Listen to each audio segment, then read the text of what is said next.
I just want to thank everybody for coming to Syreta Talks and listening to what we have to say. I have some of my brothers in incarceration tonight, and also my brothers out here in the free world that are rocking and rolling it and showing the full potential that we are capable of. I've never had the opportunity to interview them, so I'm super excited. This is the cast of Success After Lockdown, the masterminds behind Success After Lockdown. So I want to start with Eric and then get to Anthony. Please tell us a little bit about yourself, how much time you served, and just how impactful the things that you're doing are now. Oh wow. Oh man, straight That's a out the lot. dog pound. Straight out the dog pound. No, but yeah, so Eric Benson. Some people call me EB. You know, I prefer EB. Used to be E Dog. We Yeah, took that out the we don't want equation. E-Dog no more. You heard? So we don't want that no more. But I grew up in the Bronx, New York, born and raised. Colorful youth to say the least. Mm-hmm. So came out in the streets at the age of 12, one parent home. I had pops wasn't there, but I remember my mother taking me to visit him at the age of 5, 7. So I And he remember was that. incarcerated. Yeah, all my youth Mhm. that I know of. So you know, just growing up without the pops. When I look back now, I think it was destined, for me to be where I am today. Yeah. So I had to go to that what's the name? I had to go through that transition in life too. You know what I mean? With growing up as a youth without a father. You know what I mean? So it was what I call normal. Yeah. But what's normal? Yeah. When we growing up in the streets, all the elders was our fathers. That's what, Mhm. you know what I mean. That's what we defined them as fathers, and they guided us right to those streets too. Those was my our fathers, Yeah. the elders guided me right to the streets. It was in the streets where, at the age of 12, I came out and started dibbing and dabbing. First, we used to, run around, go to house parties, have fun. Went from that to us selling weed. From selling weed to graduating. Selling crack, cocaine, and then going from state to state and selling drugs everywhere. And that's the Actually, idea of we made it, right? yeah, yeah, Like yeah. this We is it. arrived. We We have Okay. made it. arrived. We The have dream, arrived. dream was to buy a kilo. You Yeah. made a kilo. If you could buy a kilo and flip it, you made it. You made it. And so looking back now, that was that poison. That was that poison in our minds and what we was Mhm. feeding. We was feeding to our communities.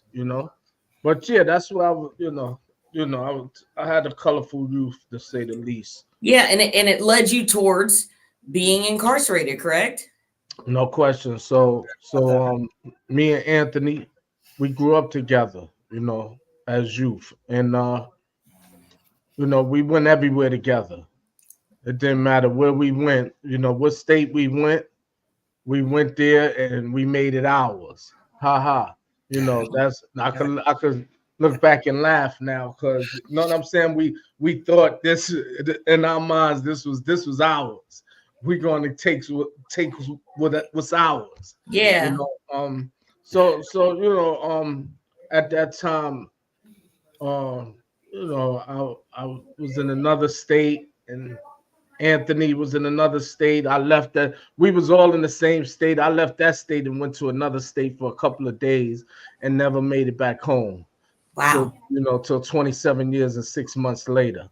You know, 27 years and 6 months within the Department of Corrections, correct? Yep. absolutely. And let me ask you this: how old were you when you initially went to prison? 20. 20 years old. I don't even feel as though we're done developing as individuals until I feel like I didn't even make good decisions until I was in my 30s and I was already incarcerated. And I was nodding my head to, next natural progression is to get a kilo. Absolutely not. I was not Pablo Escobar. You know what I'm saying? Like, I have no problem saying that either I was on the magnificent end of getting all the guap from individuals, or I was hoe in distress. There was no in between. And I'll sit here and talk to my friends, that have come through the drug game and everything. And they're like, yeah, I was living at, the Hilton, for months on end. Girl, boo, it wasn't always like that. However, the end of the story is fast money isn't always good money. They say it, all money isn't good money. So, Yep. EB, thank you. Let's get over to Anthony real quick. Anthony, pick up not where he left off, but just, what? And what a blessing to have your friend on the other side. On the other side. So to No piggyback off that, question. my name is Anthony Colon. I went by the street name Scarface. I spent I spent a total of 22 and a half years in and out, did 4 bids. Like I said, me and Eric was 2 peas in a pod, run the streets, and we ran it hard. Right, where we went, we made it ours. We took what we wanted. We demanded our respect, and we, in the process, not only did we put a lot of poison out there, we hurt a lot of people, whether it was physically, emotionally, mentally, verbally. Like we was bad, to say the least, right? And through the transition, through all that, like I think growing up, like we was never really hooked on drugs. Like with dibble and dabble. I know Eric never really messed around with no drugs. His thing was just always getting money. Me, what, when he went away, as I was continuing my transition and going through the phases, like when he went away, that was like a big blow. Like we went from running the streets, going from state to state, getting money, and then we kind of like separated. He went to another state, I went to another state. While I was locking down that state, he was still claiming that state. He got locked up, and so like a part of me was just like, damn, my road dog is gone, right? But the show must go on, right? The show must go on. I'm in the process of, let me just say this. So there's a saying that goes, the addict is always the last person to know they have a problem. So, when I was getting high, I never really knew I had a problem because I always had drugs in abundance, right? It was when the drugs were gone that I was like, what the hell is that? What am I feeling? Yeah. Right. So I started, dibbling and dabbling with my own drugs, in and out doing bids.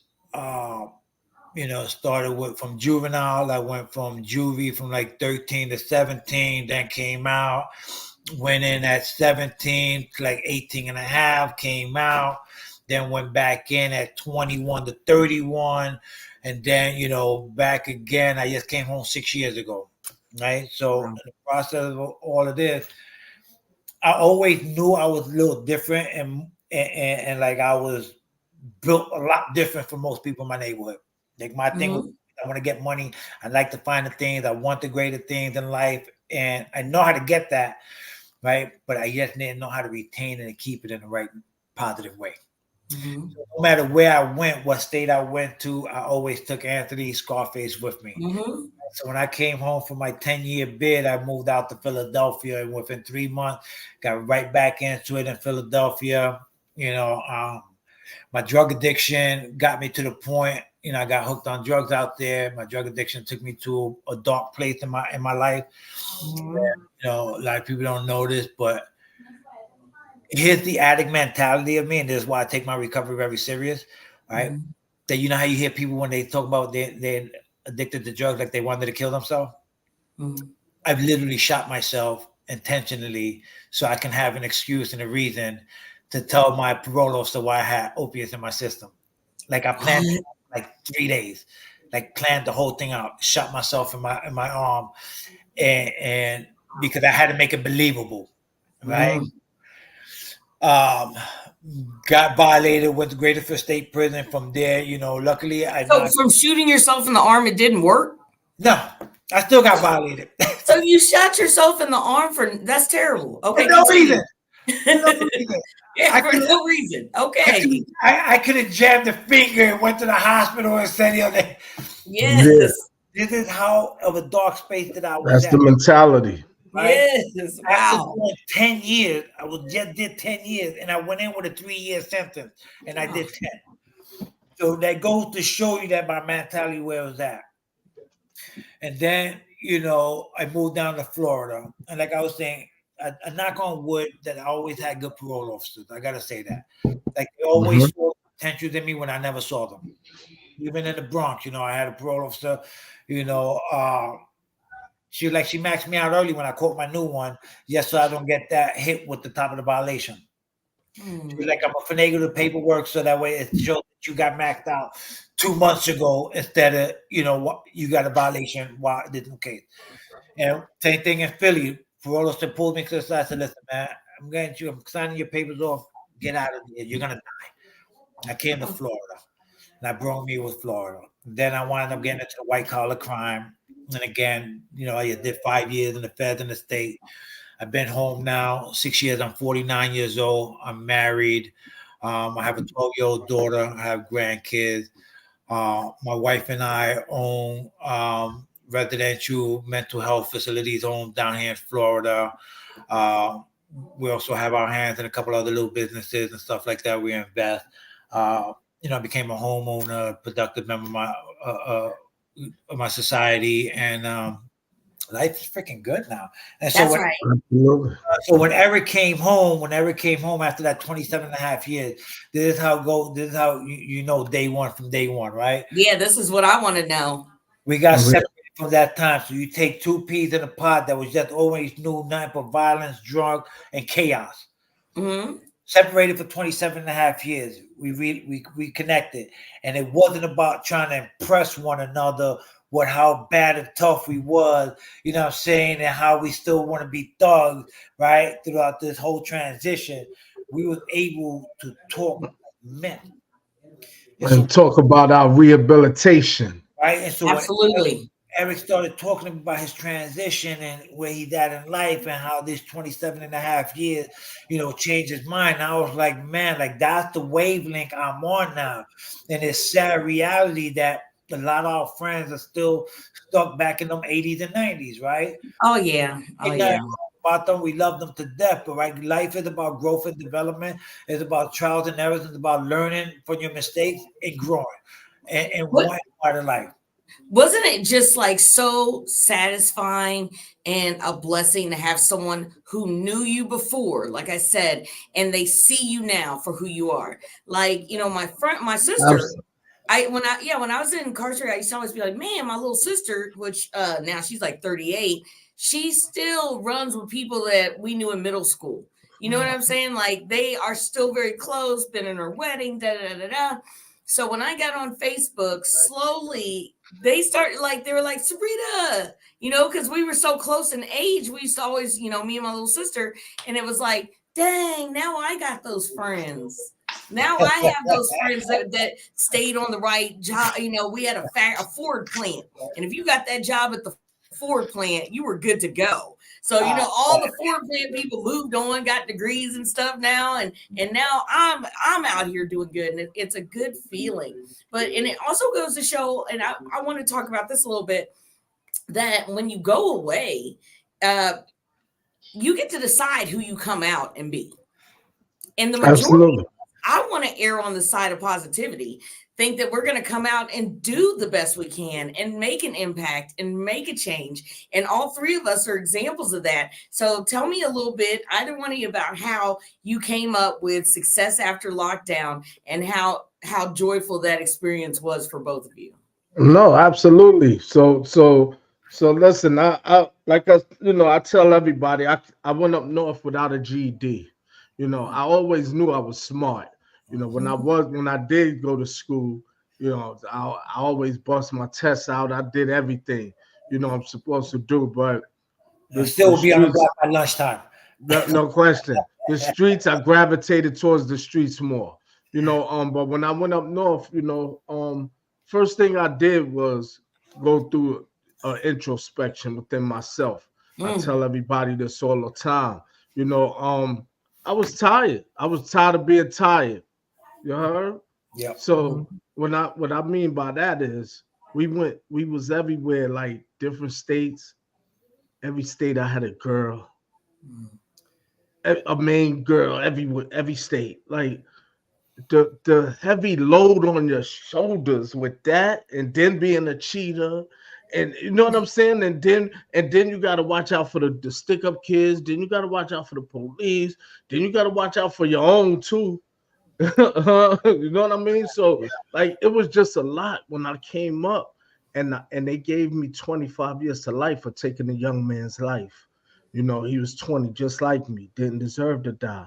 You know, and I knew he didn't deserve to die because when it went down, it was senseless. But I let my pride get in the way. You jump my mans, and then you came at me when I tried to resolve it. So that just had me with rage. Like, are you Mm. serious? You really don't know me. You're gonna find out. And that mentality, that distorted value system that I Mm-hmm. like to call it. We all grow up with that distorted value system that we have. Cheat code. And no question. And that was, that I wanted to shed all of that. Not There was no books, nothing. When I came through and I locked myself in, I began to lock myself in. I said, yo, listen, I just said enough is enough. Hmm. So I had to evaluate those years, those small, tiny years from 12 to 20. I was in the streets. You know what I'm saying? From 12 years old to 20. Who lived? I haven't even lived. So you No, know what I you mean? never Still really a had a baby. chance to mature the right way. That Yeah, distorted value system. I've that's never what I heard call it. that. And let me tell you, that's just next level because we're No raised up question. that way. We're from the same generation with that music that we were listening to. It was just getting real popular. Everybody had beat in their car. And it's like you put these soundtracks down and they're the soundtracks to your life. It's Oh, another murder, absolutely. it's another 187.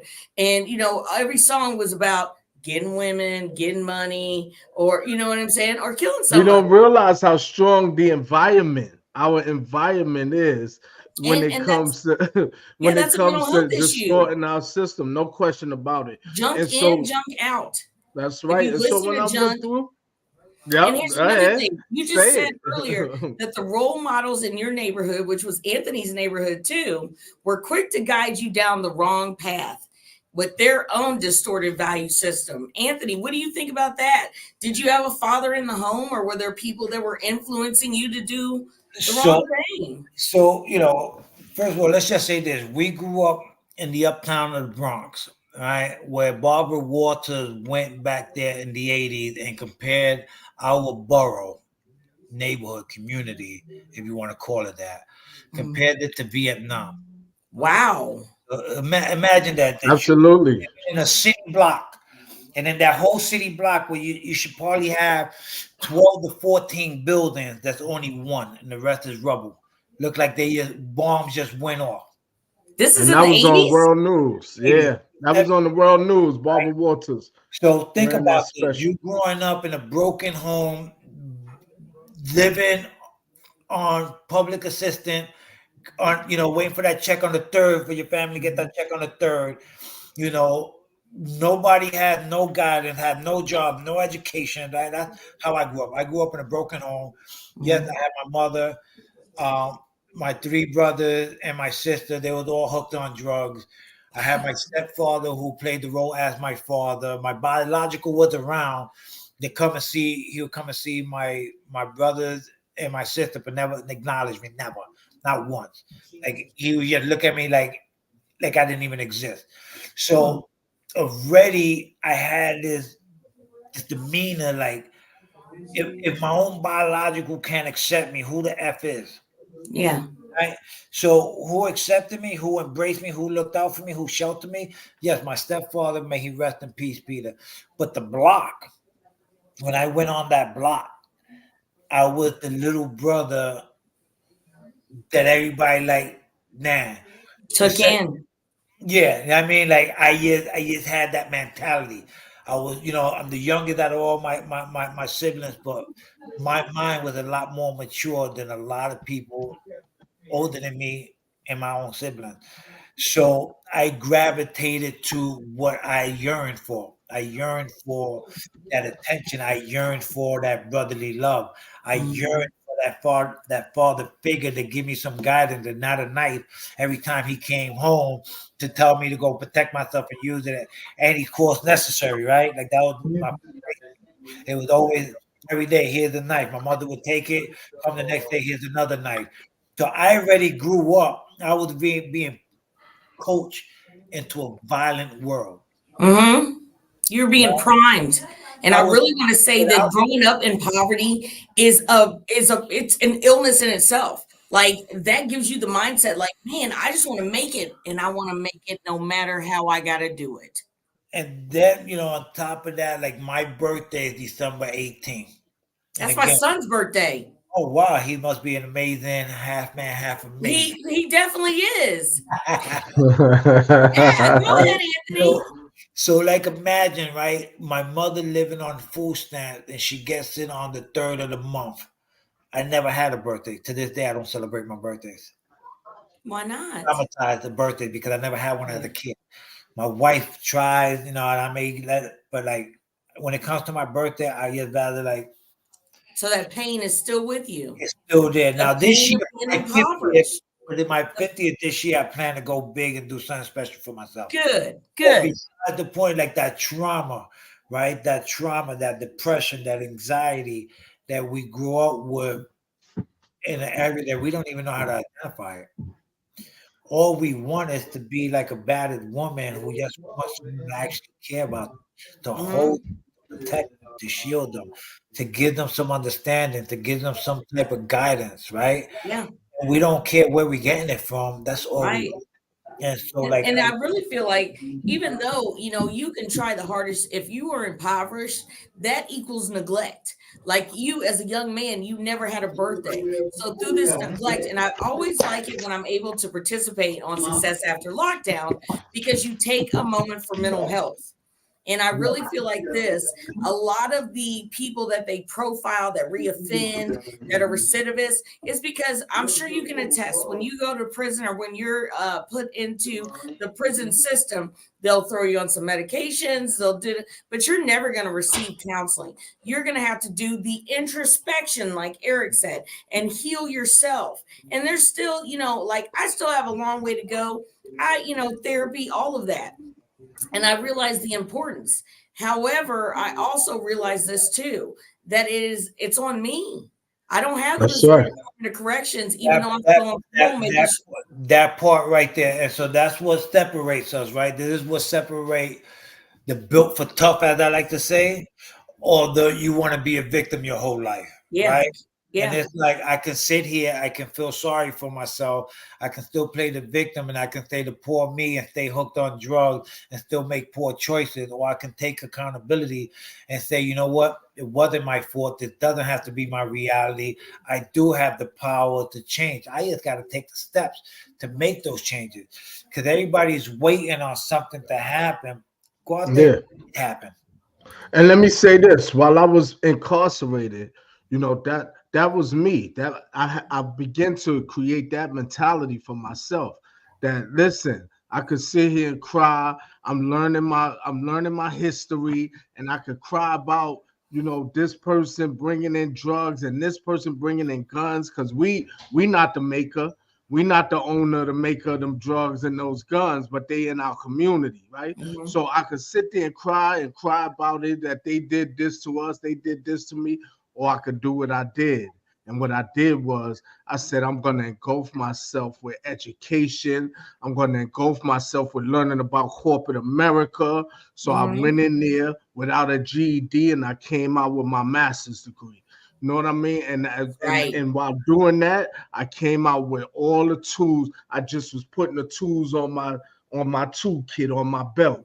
I was Uh-huh. doing everything from welding. I got my welders and my arc weld, I TIG and I MIG weld. You know, I got my certificate in computer repair. I tailor too. So we used to make the prison clothes. So I Wow. worked in the tailor shop for 9 years. You know, I also got my legal research management certification. Mm. So I worked in the law library for 13 years, you Mm. know, and in prison, while in prison. And I also received my food handler certification.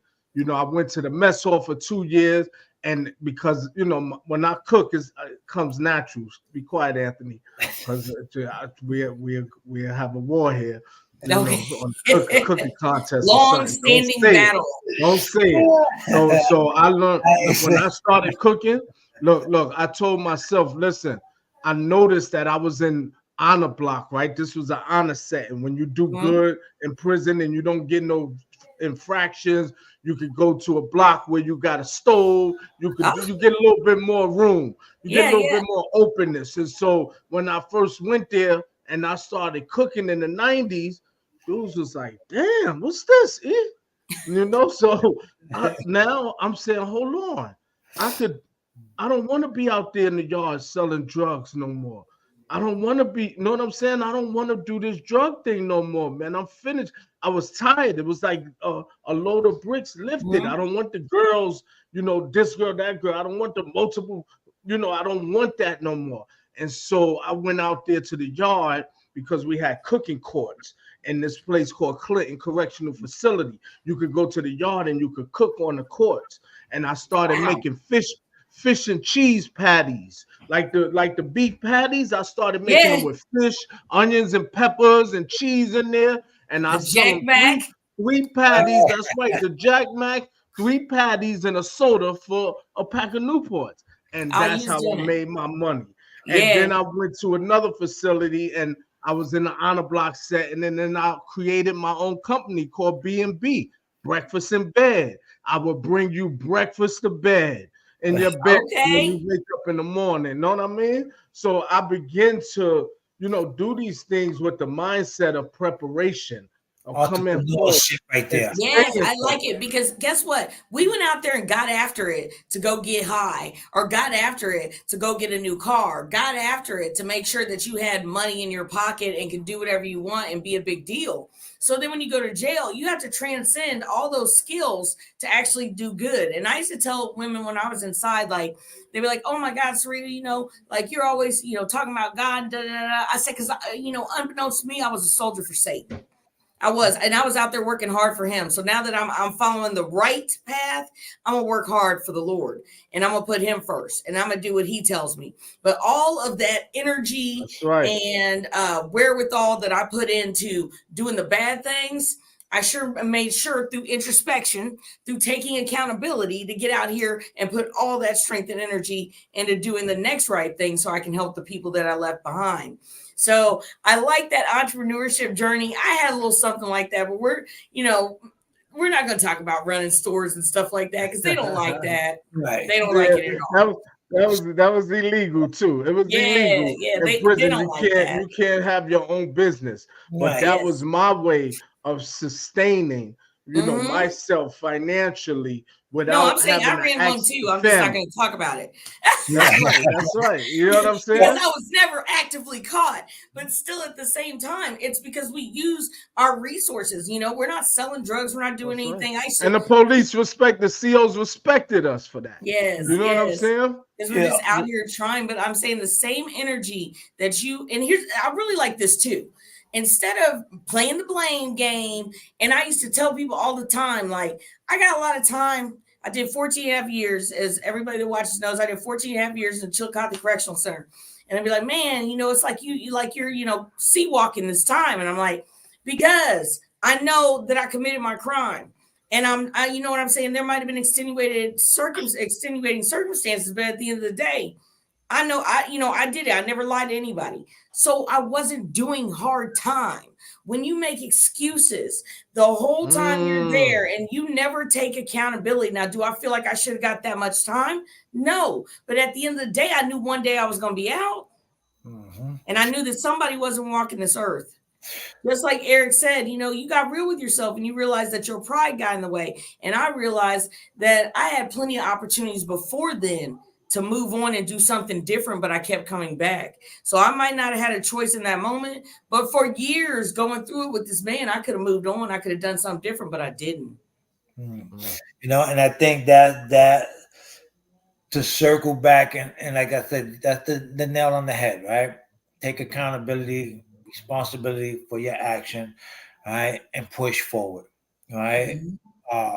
And so back to the original question that you was asking about success after lockdown. When Eric came home, here's the funny stuff, here's the ironic stuff. So at the time, I wanted to work on some documentaries. Mm-hmm. And a childhood friend of ours, Arthur Jones, worked for 106 in Park. Grew up with us, and he was the producer for 106 in Park, and he did like the Big Brother show and stuff like that. And me and him was in contact and stuff like that. And I was telling him, I was like, man, I want to do a documentary, like what that looks like. Also, by the way, I was talking about, taking my book and turning my book into a movie, right? Tell us what name of the book. Tell us the name. Tell us about it. Nightmare. Dog's Revenge, Coward's Nightmare. But so he was like, well, who do you want to do a documentary on? And I was like, yeah, I think we should really do a documentary on Eric. I wanted to do a documentary on Eric because I wanted to show, because again, I know Eric. I know the type of person he was when we was kids. And like, if you knew E-Dog, put it this way, if you knew E-Dog, E-Dog wasn't a person, you ain't want to play with him. Mm-hmm. Right? Like, you test the waters, you gonna fuck around and find out real quick. And I was like, man, but where he's at now? And like, I'm so proud of him. And I always looked up to him even when we were doing negative, and I looked up to him now. And now I was like I think this would be a powerful story. So we got all linked up together. And Eric's like, I want to do this thing, like success after lockdown. Yeah. It was like, bing, light bulb, bing. And like, so we were supposed to originally take success after lockdown to create a pilot show to put on TV. Nice. Well, let me know when you get it. We still will. Yeah, that's what I'm saying. And so we was like recording a lot of content. We still recording content. But in the mix of it, look how God works. One of his mentor, Julio Medina, who is the founder of Exodus Transitional Community Services in New York and Harlem, we connected with him, and he's like, guys, I have a studio that y'all can use whenever y'all want to do a podcast. Nice. And so the birth of the Success After Lockdown. Born. Right? How long ago? 3 years. We're on season 3. Nice. And so since then, we persevere, we push through, we show up, we travel.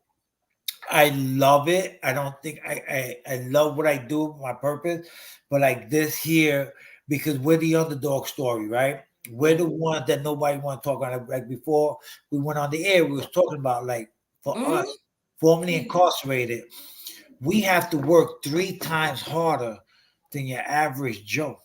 Mm-hmm.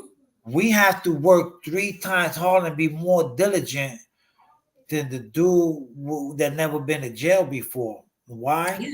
Because no one's going to come and give you a pat on the back and say, hey, good job, ex-con. Yeah, not at all. And we can be 3 times more qualified. But the first time you mess up, you know what they ready to say, right? I told you so. I told you so. That piece of ass, he's just a common criminal. It wasn't going to change. So, just a matter of time. Oh, man. Having the opportunity to show the world and society that, it's okay. I own me being formerly incarcerated. When I came home, people told me I couldn't buy a house in a gated community. I bought the 2nd largest house in here. People say, Anthony, don't put your name on the business because no one's gonna, respect you or send people to you with your background. My name is on the businesses. So everything what people kept telling me what I can't do because of my background, I cut them off and just kept it moving and said, I will show you better. Now tell me what else I can't do. That's Right? right. I'd be the first one to tell a person in a meeting in a board meeting with multimillionaires that hey, I'm not the smartest person in this room, but Mhm. I'm the hardest working person in this room. And I put that on Mhm. God.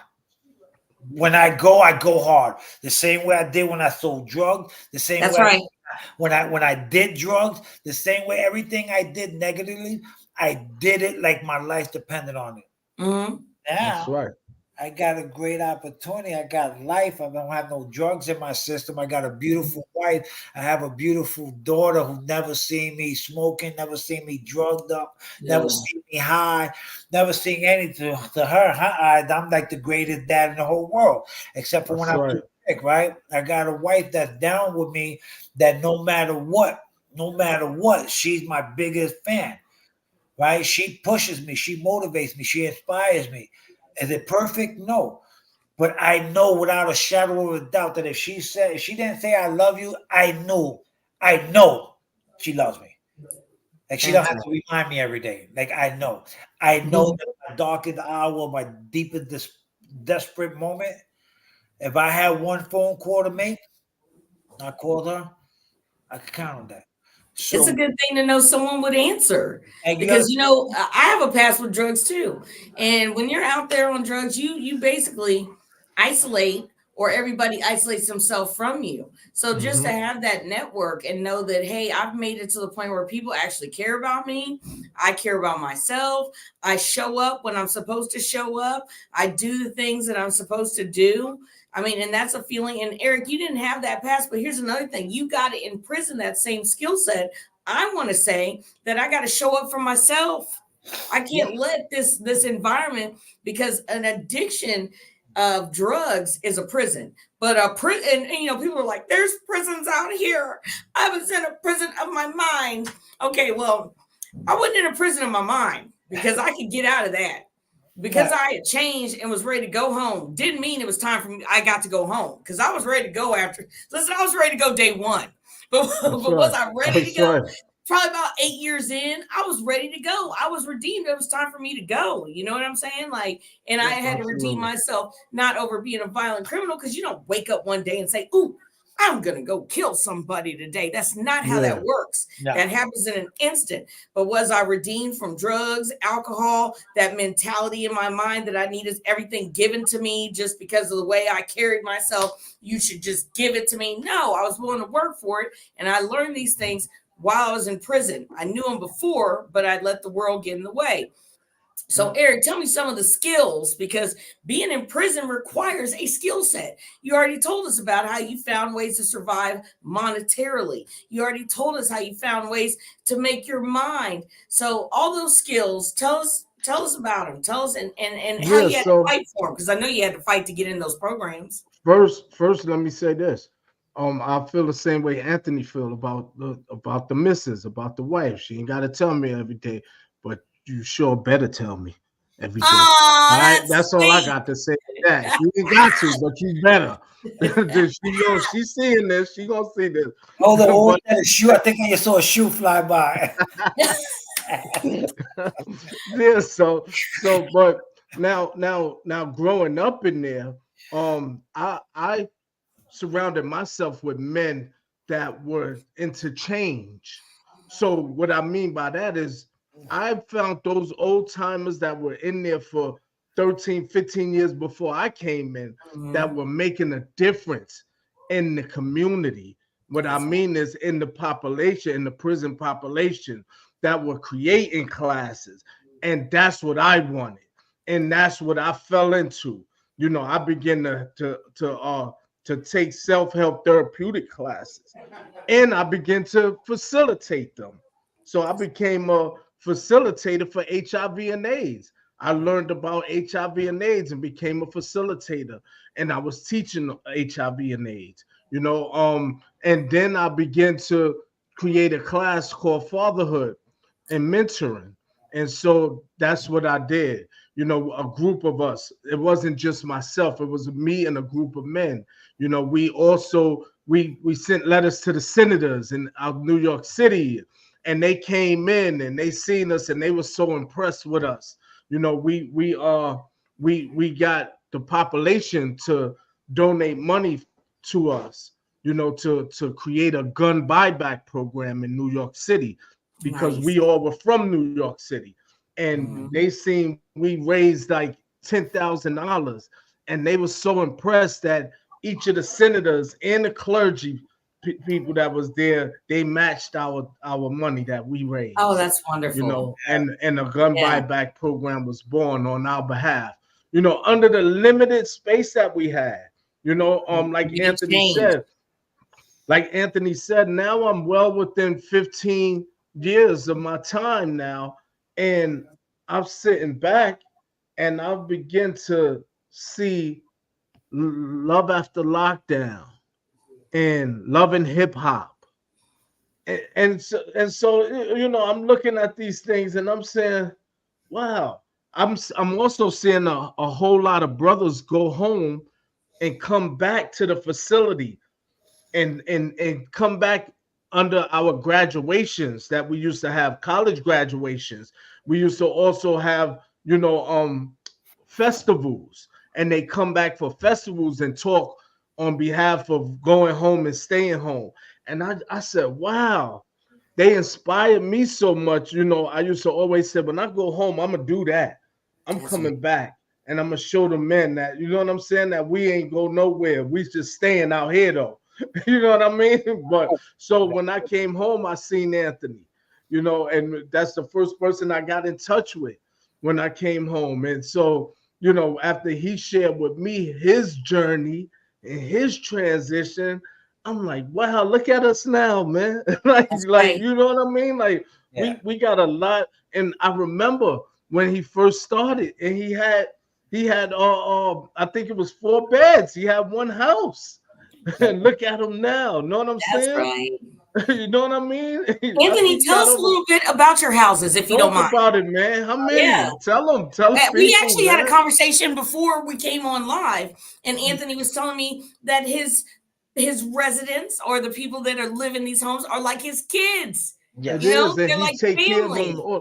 I Tell I us a little stood in bit. Florida with him for 4 days, and I just shadowed him on his day-to-day operations, and I'm so proud of him, and just him and what he's doing to those for those mental health people, man, that they don't see a lot of people that open their arms wide the way he opened it for them. You know what I mean? And so that right there inspires me Me every too. day to being the best person that I can be. I go Yeah. to him for all type of advice. You know, I thought I was the big brother, but you know what I mean? He is, because I'm still in learning process. I'm still in transition process. So sometimes I might get a little over myself. I gotta call in, and he like, look at it like this, bro. Look, take it back up a little, and then I gotta, breathe a couple of, But yeah, man, talk about that, man, Yeah. because that's very Yes. important, man, for what you're So doing.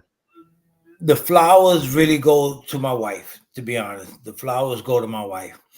So we both come from a background working in the industries of substance abuse and alcohol abuse. And my wife struggles with her own mental health. And she got her career job for a mental health hospital that yet had opened up out here called Coral Shores. And Mhm. she came home one day. I remember, I will never forget. She came home one day after this was her dream career job. Take a woman that was addicted to drugs that couldn't get herself together for no more than 30 days, like literally transformed her life. And I was the director of admissions for a treatment center at the time, and we're still trying to figure things out, trying to live paycheck to paycheck. And she comes to me crying one day, and of course, the husband and me thought somebody, and I'm like, for a second, all rationale went out the window. I'm like, yo, what happened? Who did something to you? And she was just crying, and I was like, what's wrong? And she was like, I can't do this no more. And I'm thinking, what did I do? Like, What do you mean you can't do this no more? Like, you want to break up? She's like, no, stupid, silly, stop. I'm like, I'm saying, you're saying, what can't you do? Like, what are you talking about? And she's like, this job, babe. She said, it's breaking my heart that I keep helping families get their loved ones help. But after they get stabilized, they got nowhere to go. The families can't maintain them. That they can't take care of themselves, the family, their livelihood, and pay the bills and watch their loved one 24/7. We need to open up a house for mental health. We already had a halfway house, for women, for drugs and Oh alcohol. yeah, I love it. Yeah. Right. So we opened up. We had already opened up our first halfway house for women, and I was like, mental health, like, babe, that's crazy. That's the shit, like, babe, there's none out here, and I was like, there's got to be a reason why. Like, you want to put a bunch of people with mental health in a house, like, man, what is someone? And she's like, and she believed it so much. She's like, listen, if you love me, we're gonna do this. And so I was like, so I talked to one of my other brothers down here, Gerard. He's like my big brother too from the BX. Big up to Gerard. Yeah, and BX all yeah, day, every day. all day. So we sat down and we put this vision together. My wife was the creative mind behind it. I was, the hands on. I know how to run a business. I know how to get things done. And we opened our Big first. up to Jackie. Yeah, we opened our first house. It was 7 beds. 3 days before the grand opening, my wife's reputation in the industry out here is second to none. Like everybody knows her integrity in this business. So when she did the treatment centers, no, hey, listen, this is what I'm doing. I'm going to do your mental health, no substance, no alcohol, your such. Send me the craziest of the craziest that you have, and like this is what we're going to do. And me and my big boy Gerard, we took turns sleeping in this house as our own security and our own staff members because we couldn't afford. We didn't know what to expect. And we was taking turns sleeping on the couch. And I'm laying on the couch with one eye open. Like then I had a guy that all night was walking back and forth, smoking cigarettes back and forth, talking to himself. And in the mix of all that, I found compassion. I literally found the purpose. I found people who that needed you. Excuse me. Like I fell in love with a bunch of beautiful minds. Like that was like, and I kept saying to myself, like, I wish that I could transform and see what's inside their mind. Like, who are they talking to? What are they talking? Like, what are they responding to? Mm-hmm.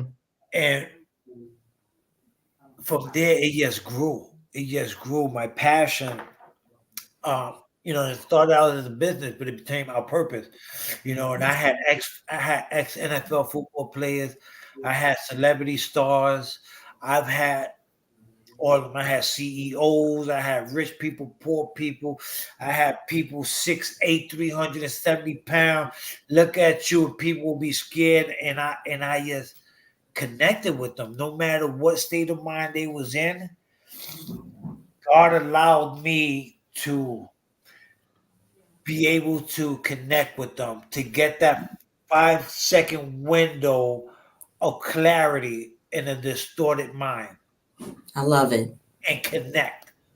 Yeah. So one house turned into two turned into now 14. 7 beds turned into 14, now it's 96. No company was the 4 company vehicle. Like, we turned right. idea and vision into a safe haven for people struggling with mental health. And I don't care whether it's schizophrenia or depression. We take them all. We don't discriminate. We love every one of them. And people ask us, how do you become so successful? You guys making so much money. You guys are living the dream. And I'm like, you see the money. Y'all don't see the work. Right? If you're looking at the money, this ain't for you. Right? Yeah. Because you're doing it for the wrong reason. Exactly. And people ask, how do y'all do it? And the secret to my success and our success is simply this. And I tell everybody, we love every resident like they was our own kid. Sounds like you're that father figure, If you're, and then to the that woman, brother. and then to the men and the women in my home, I That's have right. men and women.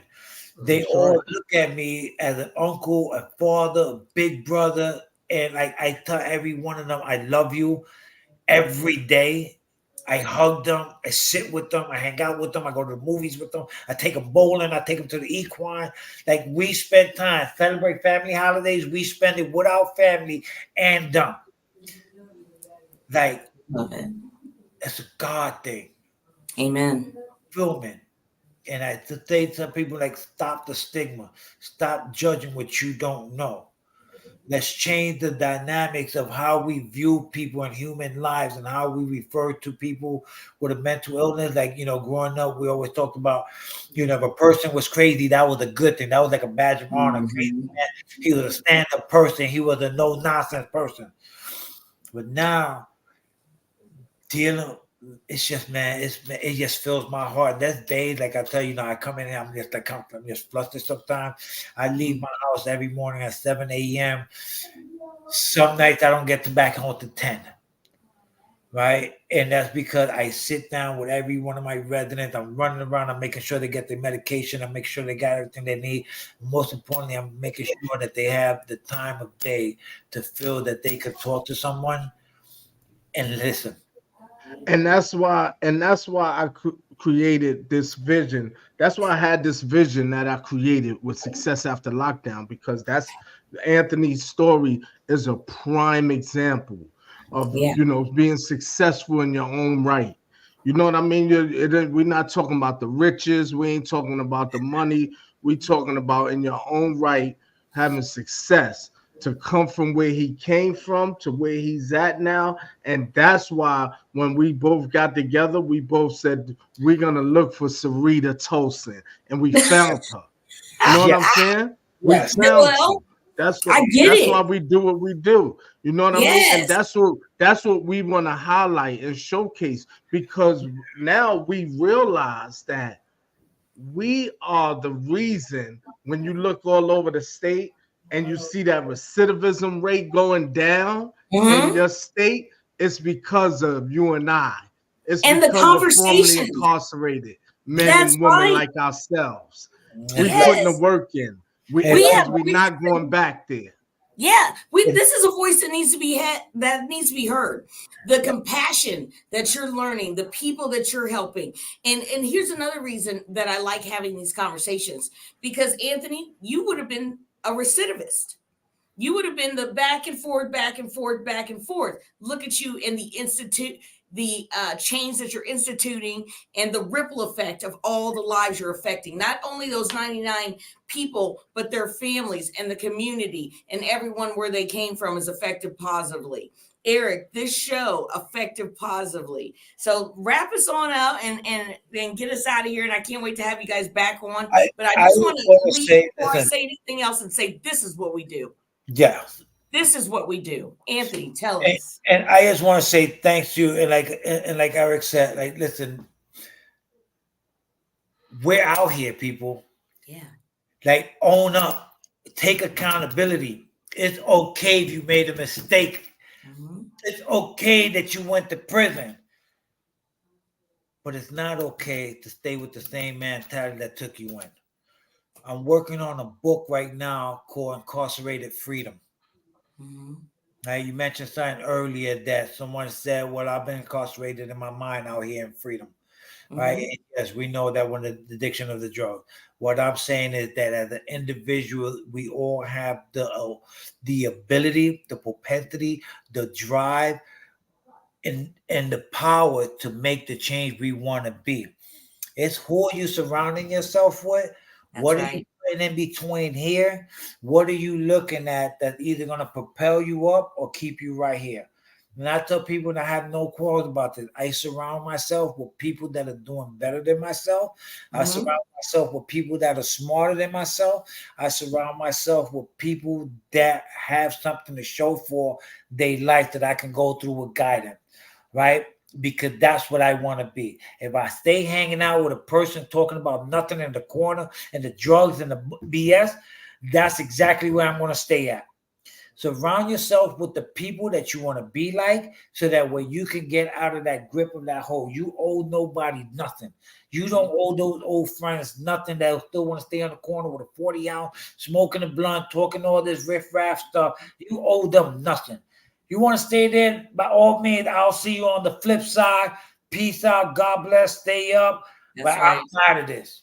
Yeah, and listen, you said it all. He said it all. Syreta said it all too. Yeah. What I'm going to say is be on the lookout for the Success After Lockdown docu series, as well as Ooh. Success After Lockdown reality series. Check out my Just story. be on the lookout.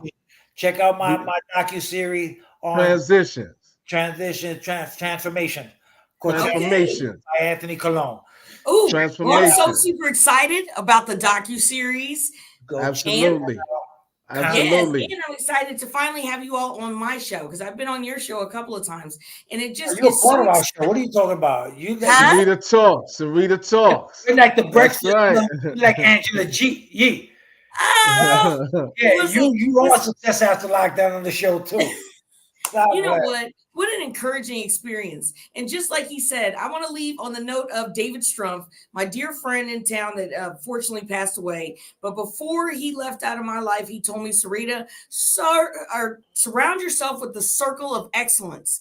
Everyone in your circle who is around you has something to offer, and it's more than what you have. So, Anthony, EB, thank you for offering more than what I had, and I appreciate you. Take care. and, and we appreciate you. Peace and blessings. We appreciate you, sister. Have a good one.